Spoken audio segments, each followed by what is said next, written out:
नमस्कार दोस्तों। भारत के राष्ट्रीय पक्षी, राष्ट्रीय पशु और राष्ट्रीय गीत के बारे में तो आपने पढ़ा होगा, लेकिन क्या आपने कभी देश के राष्ट्रीय कैलेंडर के बारे में सुना है? स्वतंत्रता के बाद वैज्ञानिकों की एक टीम ने, जिसका नेतृत्व विश्व प्रसिद्ध भारतीय वैज्ञानिक मेघनाथ साहा ने किया था, शक संवत पर आधारित राष्ट्रीय कैलेंडर तैयार किया। साहा द्वारा बनाई गई साहा समीकरण को खगोल भौतिकी के इतिहास में 12वां सबसे महत्वपूर्ण मील का पत्थर माना जाता है। आज 16 फरवरी को मेघनाथ साहा की पुण्यतिथि के अवसर पर आइए हम उनके देश और दुनिया में योगदान के बारे में आपको बताते हैं। मेघनाथ साहा का जन्म 6 अक्टूबर 1893 को अविभाजित भारत के ढाका जिले, जो अब बांग्लादेश में है, के एक छोटे से गांव में हुआ था। उनके पिता जगन्नाथ एक साधारण दुकानदार थे। आर्थिक और सामाजिक परिस्थितियों के बावजूद साहा ने एक स्थानीय डॉक्टर की मदद से अपनी शिक्षा जारी रखी और अपने उत्कृष्ट अकादमी प्रदर्शन के कारण कॉलेज के लिए छात्रवृत्ति प्राप्त की। साहा ने 1913 में मैथ्स में बीएससी और 1915 में अप्लाइड मैथ्स में एमएससी पूरा किया। दोनों परीक्षाओं में दूसरे स्थान पर रहे, जबकि पहला स्थान सत्येंद्र नाथ बोस को मिला, जो बोस आइंस्टीन संख्याकी के लिए प्रसिद्ध है।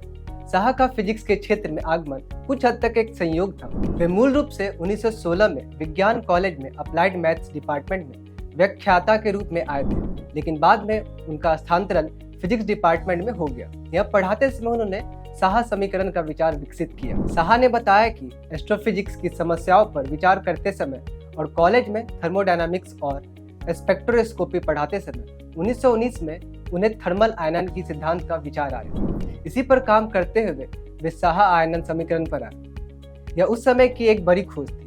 इस समीकरण ने तारों से निकलने वाली प्रकाश और उसके तापमान के बीच संबंध स्थापित किया था। आइए आपको बताते हैं कैसे हुआ राजनीति में उनका प्रवेश। साहा के राजनीति में प्रवेश करने का एक कारण उनका पंडित नेहरू के साथ बढ़ता मतभेद था। 1935 में नेहरू और साहा ने कई क्षेत्रों में साथ काम किया, जिसमें 1938 में सुभाष चंद्र बोस द्वारा योजना समिति का गठन भी शामिल था, जिसमें नेहरू अध्यक्ष थे और साहा को एक महत्वपूर्ण सदस्य बनाया गया था। हालांकि प्रधानमंत्री नेहरू के कुछ निर्णय से वे सहमत नहीं थे, जिसके बाद साहा ने 1952 में राजनीति में प्रवेश किया। वे अपने क्षेत्र के सामाजिक कार्य करते थे और निर्दलीय चुनाव लड़ने के बाद वे देश के पहले संसद सत्र में बतौर सांसद हिस्सा बने।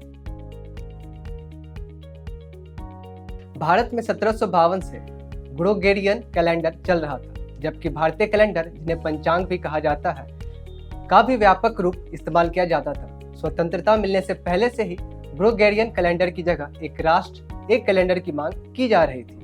प्रोफेसर मेघनाथ साहा ने 1939 में भारतीय कैलेंडर में सुधार की आवश्यकता पर एक लेख भी लिखा था। जब भारत सरकार ने 1952 में कैलेंडर सुधार समिति बनाई तो साहा को इसका अध्यक्ष नियुक्त किया गया, जिससे उसके इस पहल में योगदान को मान्यता मिली। आइए आपको बताते हैं राष्ट्रीय कैलेंडर कैसे तैयार हुआ। समिति को वैज्ञानिक अध्ययन के आधार पर एक ऐसा सटीक कैलेंडर तैयार करने का काम सौंपा गया जिसे पूरे भारत में समान रूप से अपनाया जा सके। यह एक बड़ी चुनौती थी, क्योंकि उस समय भारत में 30 अलग अलग कैलेंडर थे।